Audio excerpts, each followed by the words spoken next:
Welcome to today's episode, the podcast where we discuss the most recent installments of a different series every show. It is Tuesday, May 12th. Last year, if you don't recall, Stranger Things finally concluded. It was like the biggest end to a TV show I can remember in recent They memory. certainly amped it up over the time because it took so long for those last couple seasons to come out. Even the Duffer Brothers, they acknowledged they were like, there were some structural compromises, and a lot of that was because of demo fatigue at this point. And Netflix took that note and they said, this is our most valuable franchise. What do you think you're doing? We're going to milk this puppy forever. So what they did here is Stranger Things 85 or Stranger Things Tales of Tales 80, from 85. even though it is one storyline through the course of 10 episodes. It's an animated series. Reminds me a lot of Marvel's What If, where their movie, like Endgame had happened. They were starting up the TV series. They didn't really have a plot to go in anywhere because they had already finished up the first or the main one, right? The Infinity Saga. And so just like with Stranger Things 85, they decided, let's take a look back and do like alternative reality scenarios and show people what they would wanted to see. And I think they decided to do the same thing with Stranger Things because everybody loved, I think, seasons 1 and 2. Yeah. And that gap between season 2 to 3, which was, I think, the first time where there really was a couple years between seasons. Took a long time to come out. And it was like a different vibe change. I think that, yeah, there was that's a smart timeline to go in. If you're going to talk about what happened to the kids, I would have been very interested to see what happened to Nancy and Jonathan, because at the end of season 2, they had gone together. At the beginning of season 3, they were like almost living together and they were working at that job. And I was like, show us the gap. Both those characters are so rarely in this show. I think Jonathan shows up at the very beginning of episode 1, and then Nancy she's in like 1 or 2 episodes. But I want to talk. I think the argument can be made that this came out way too quick after Stranger Things. But honestly, I think that's smart because otherwise you have the Walking Dead syndrome, where you make all those spin-off TV series or sequel series years after the show has kind of peaked in popularity. I think it might be smart to just strike while the iron is hot. But is the iron hot? Because people weren't overwhelmed with the way that it ended. Like, they're accepting it. It's not the Lost ending. It's not the Game of Thrones ending. But there are certainly some people who are looking back at season 5 and questioning why they invested so much in certain like storylines and such. But if we're just talking about season 2 to 3, I'll agree with you. Yeah, there's a lot of promise going into the series. And then people started seeing like the animation style. I'll ask you about that first. And they used the same one that What If did, the company behind it, Flying Bark Productions. And just happens to also be the same production company that's going to be working on the Avatar Aang series that's coming out. The Last Airbender. Is it a series or is it a film? I think at least I know you're right. It is a film. They're coming out with the film, But they're the ones who are going to be in charge of it. And from what it looks like here, people have called it like a Telltale type animation, from the old Telltale games, or like Arcane, but nah. Or it's definitely not as well done as Arcane is in terms of the animation. Whenever I looked at the characters' eyes in this, it reminded me a little bit of Polar Express eyes, where it was like Uncanny Valley? Yeah. I would say that this like animation style is very uncanny, and I don't think that the characters, there are some that are passable, like Dustin and Max, but like Lucas, Mike, Will, they do not look like they're themselves from the show. You got your work cut out for you when you have not only you have to relate these same characters everybody's so familiar with, change the way they look a bit, and then also change their voices because you have not the original cast returning. I mean, Millie Bobby Brown, Winona Ryder, Finn Wolfhard, Noah Schnapp. Like, they're all too big to want to return to this without like a giant payday. And so it's similar to What If. RDJ and Chris Evans were done when they were done. They're not returning to the thing. But like, that's a lot to expect for the audience to just jump in. And then you add to it this last element, which is that this is really for kids. This is not the same thing as when people tuned into Stranger Things season 1 and you were watching kids, but this is like they've toned down the dialogue. They can no longer swear. And the storylines themselves are not supposed to be nearly as scary because you know that everybody's going to survive. Right. This is TV PG instead of TV 14 like the TV series was. Like you mentioned, no kids swear, just way too many what the hecks. It got irritating. Even Hopper's first line where he says, "Oh, shirt," after some stuff gets on his zona. Only one death that I can really remember actually in this TV show. One death in terms of like a human character. Yeah, and must not have been that serious a character because I don't remember anyone from He's season. the main villain, so even in Oh, that, okay. it's like it's not even like a good character dies, it's the one that has it coming the most. It's really telling how they came up with this whole series because it wasn't the Duffer Brothers' idea. What happened was you had Eric Robles, he's the showrunner. He was trying to pitch a horror series for the longest time, and he went around to all the networks. And his past work is like Glitch, Tex, and Fanboy and Chum Chum. I Fanboy and Chum Chum, the Nickelodeon show from like 2009. Apparently, you're more aware of it than I was. I was like, where did this guy come from? But like Netflix called him back, said, we're not doing your show. And then a few weeks later, they said, actually, can you adapt your show into our most profitable show and like do your own thing with it? And then at the same time, the Duffer Brothers were like, don't change our canon. And so this is what we ended up with. Well, it's really strange because there's so many big things that happened that it was already also facing an uphill battle in the sense that it's like, really, these characters would never once bring up like Right. all this stuff that happens in this series. Especially near the ending, right? Where they're Right. fighting a huge monster. Like they even brought back the like number 10 or whatever in the final season. Yeah. You know, and that was a hated episode in the second season. So taking a step back, it's 1985, right? Right. Live Aid, Super Mario Bros, Back to the Future, New Coke. Michael Jordan was Rookie of the Year back then. It sounded like from all the interviews that Eric Robles and Ian Graham, the two people who were kind of like, he was an executive producer, I think, but they Right. were both sort of running showrunner duties, that they were more interested in kind of paying homage to the time, like MTV. And I think the main thing that inspired them for this story was the Reanimator, which is like an old scary story about this guy who would like bring zombies back to life. Hence why you have all these Demogorgons. The gate is closed, but they've been like, they all look radioactive. There was one like mutant that kind of escaped, and then when they killed it, it turns out that the particles that were released went onto the snow, and those weren't just normal particles; they were spores. So therefore, suddenly you have more mutants just kind of rising up, despite the fact that the gate was closed. You had to go with something. I get that, but again, I would have wished if the showrunner, if you had told me that Netflix greenlit this because there was someone who had like this great idea, and instead it sounded like, well, this sort of fits with what we were trying to do, and so let's give it a shot. This was a shameless attempt for Netflix to capitalize on its IP. That's just, I think, as blunt as I can be when it comes to this show. And it's not the only one. I mean, they've already started with a play. They've done this. I think they're writing a book from like Nancy's point of view. And then I think there's another live action series in the works, which could be taking place in the past. Early on in like 2020, I think that they were also looking to do an anime. Like they want to branch out in any direction they possibly can. I mean, if this is any indication, it lacked the nostalgia, it lacked the eerie atmosphere, suspense that the original TV show had. How did it lack the suspense? Because that's one of the things that the directors or showrunner was talking about trying to get right. Because Elle just ends up ripping apart every single monster, and that's how they deal with every single mutant that was made from those spores. So there's a lot of chase scenes. Yes, and I will say that it was nice to see the group together so much in the show, because if you remember, especially in those last few seasons of Stranger Things, it seemed like the writers were doing everything in their power to kind of keep them apart. So I'll give show the credit for that, and the fact that it was short, which outside of the older siblings, because again, it's literally just these young kids. Right.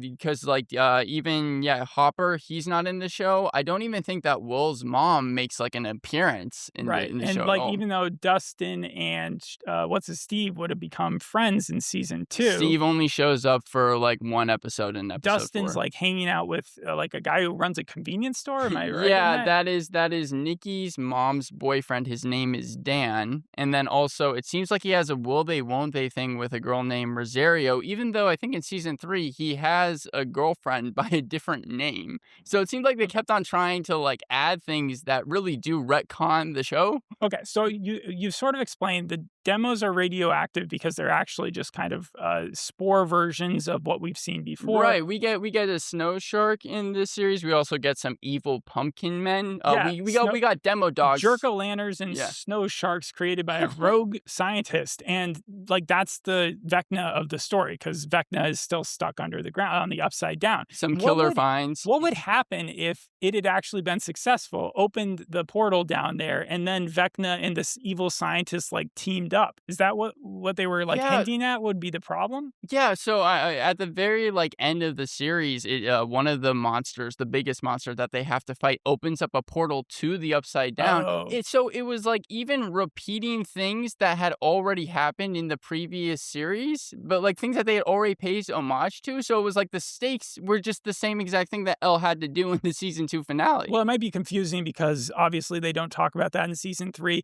and that they left it wide open. And it left it wide open because season 2 has already been greenlit. Season 2 is going to be here before you know it by the Right. end of 2026. So hopefully by then they will have closed that portal and kind of Well, made no, things she make did. more sense. She's able to. She already closed the portal. Right. The real cliffhanger is that Nikki, who is a new character that joins the group, she's still there. I thought that by the end of the season, because Miss Baxter, who is this new teacher who is also Nikki's mom, she was like, "We're going to be moving in the penultimate episode." And I thought by the end of the season she was out of here. But no, she's like even joining their D&D game by the end of the season. So a quick a study on Nikki here. Yes. Nikki is not fans' most favorite character, probably because some people have said that she repeats Max's storyline.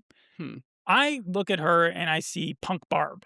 It's like they know how much people still talk about Barb to this day from season 1, and they were like, Yeah. "Let's animate someone who kinda looks like her, but she's one of the kids now, and let's cast one of the biggest up-and-coming actresses to play her, Odessa Zion," right? It's so funny. I did not think of her much when I saw I Love LA, but then she was in my favorite movie of last year, Marty Supreme, and now she's starring in one of Netflix's most popular I mean, she's properties. like Pamela Adlon's kid, like, she's nepo baby, but, Yeah. like, at the same time, you also cast for her parents, Gian Garofalo and Lou Diamond Phillips. So, like, I didn't she's even got know they were in the show until super now. famous parents. It's weird how they cast this person, like, with super famous people, and, like, everybody else is just a normal voice Yeah. actor.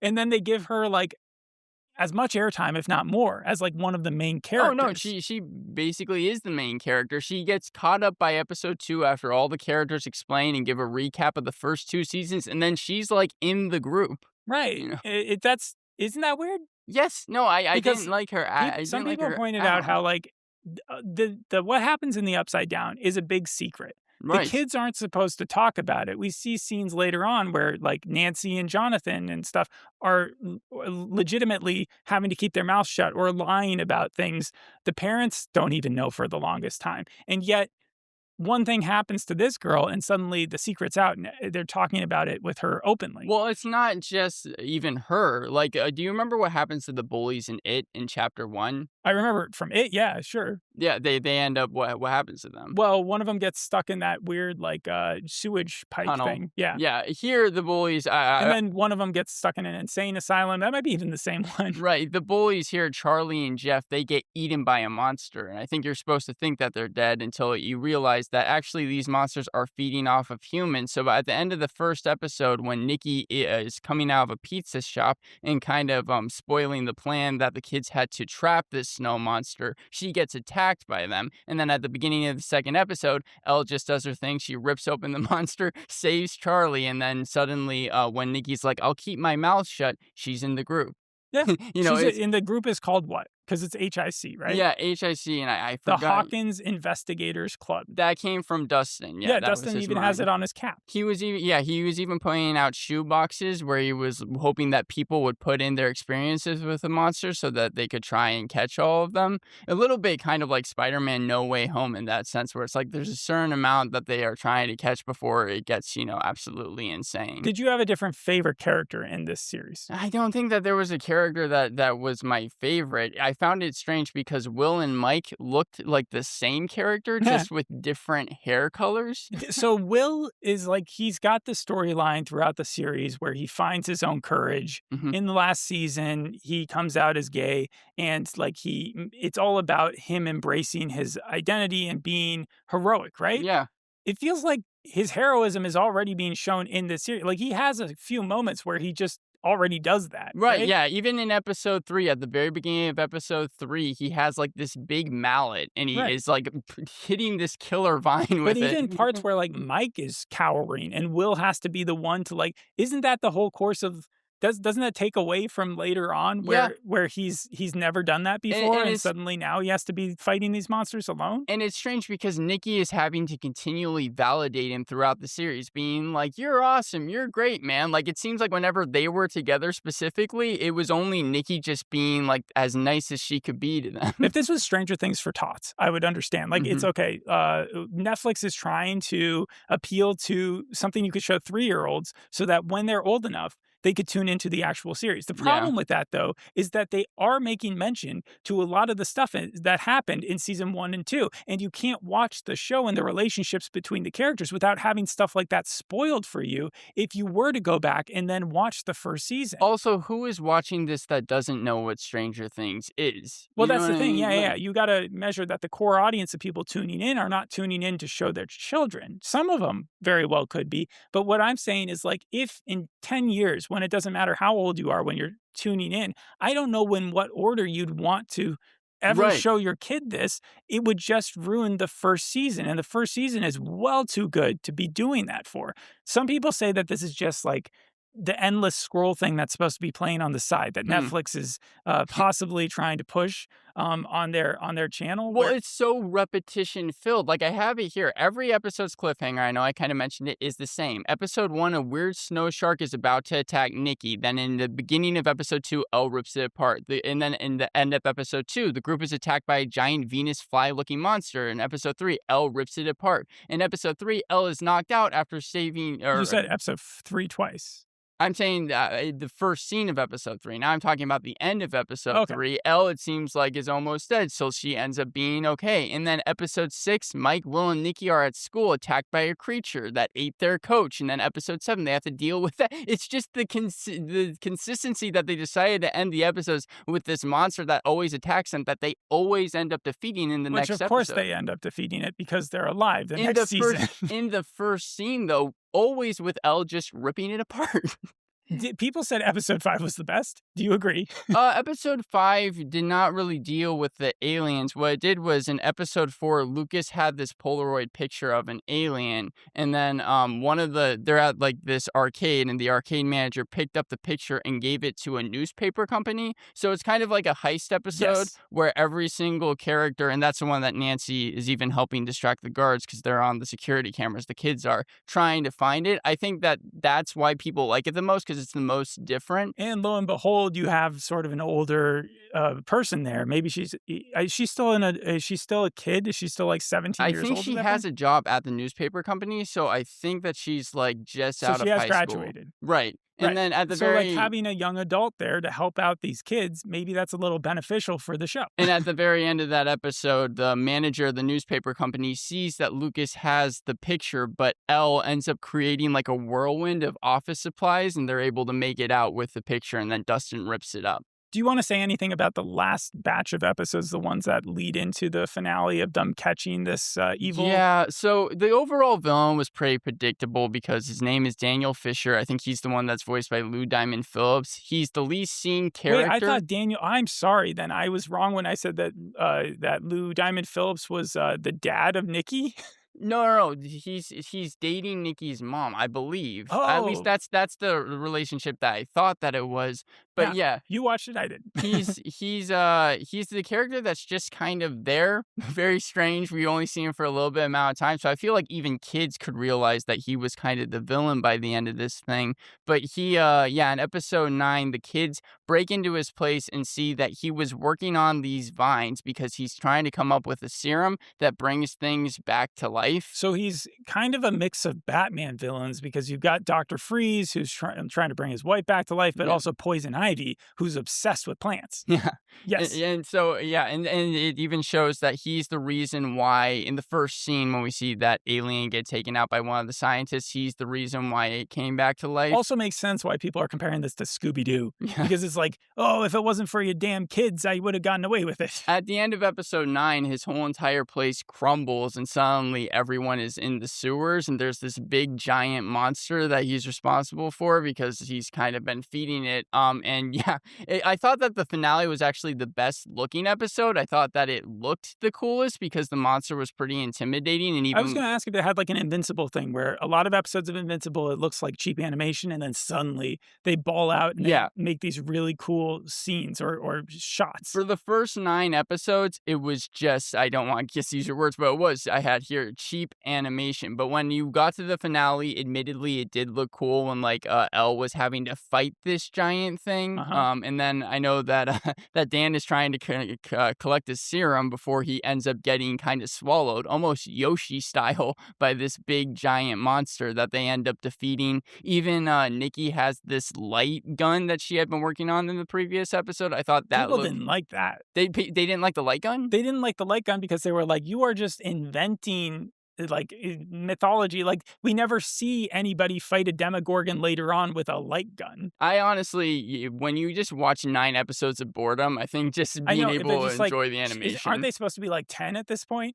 And she's inventing I a think a little light older, gun? but yeah, no, I know. I can understand where it's You're right, coming they're a little from. bit older. But yeah, it was also kind of like a video game level where it's not just this big monster. There are other monsters that are coming out as well. I was glad that we even got to see some demo dogs in the show because demo dogs were my favorite kind of aliens in the TV series. You I remember from season From the 2? limited amount I saw, I was getting very confused as to which was a Demogorgon and which was a Demo Dog because it looked like it was almost merging the 2. Right, yeah, because even the alien that is trying to kill Nikki, Mike, and Will in the school, it's kind of hard to tell because it can walk, but it also could crawl, and it seemed like a demo dog. So it's like And can it, also sniff through its nose. yeah, mutants. It was it was difficult to keep track because, like I said, there was even evil pumpkins in episode 2 that they have to run through with a tractor. The evil pumpkin, Lucas Charlie and Brown. Max. Yeah. I felt like also Lucas and Max were kind of sidelined in the TV series. A lot of the time they're spending together because I think they're technically together in the show. Well, yeah, no, it's setting up for their relationship. I think Dustin, they also set up him and his girlfriend later on, right? Or at Well, least no, that was Rosario again. And Rosario, I don't think we see in the that's actual not the show. girl he sings with No, later on? I Okay. don't think so. All right, my mistake.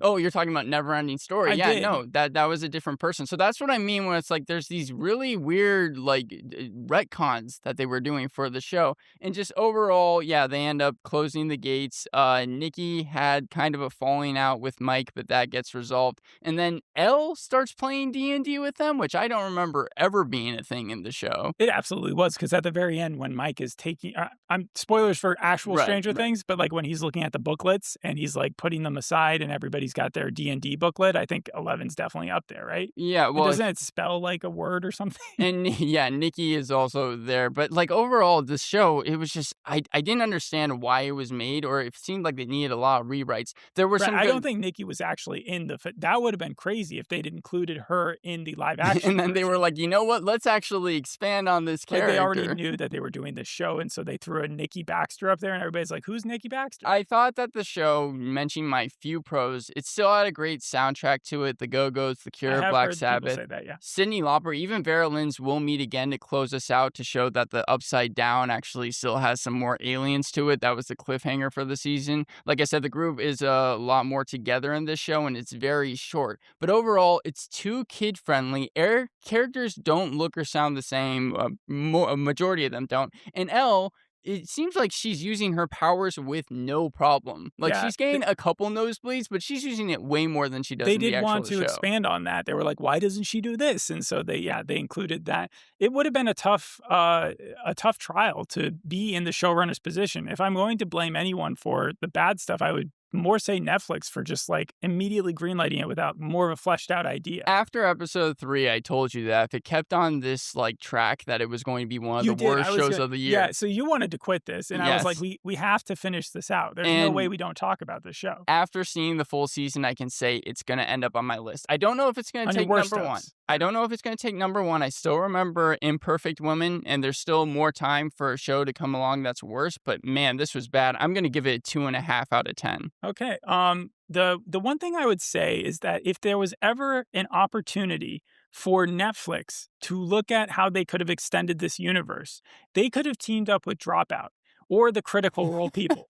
And they could can you imagine had they got the original cast, which I know would be expensive, but I think they'd be game for it. Gotten like You do? 'Cause I don't know if they think would. about it. If you would have gotten you don't have to have any specific mix and match, but if you had Mike Levin and like Hopper and Nancy or something like that with Brennan Lee Mulligan as like the dungeon master, and then like they aired that on Netflix, that would get so many views and it would be good for both Dropout and for Netflix, and it would go along right with the storytelling without actually interfering with the Stranger Things lore. Like seeing them act, the characters or the people playing themselves, like they're not going to be playing Mike obviously Right. or whatever, but like those people playing D&D, I think everybody would have loved to at least check something like that out That would have because been interesting, yeah. yeah, and it would have been a lot of time, but if they're being paid for it, I think they probably would have done it. I know we already mentioned it, but again, I think it would have also worked better if you just weren't following the main characters. Yes. Follow different characters from Stranger Things. You can even show cameos of these characters, but like I think that would have been more interesting to really get more of the lore than just deciding to put in the main characters The again. reception on this has been as split as you would expect. It's got a 5.7 on IMDb. I was going to make the joke that all the Breaking Bad people like came down and actually downvoted it, but no.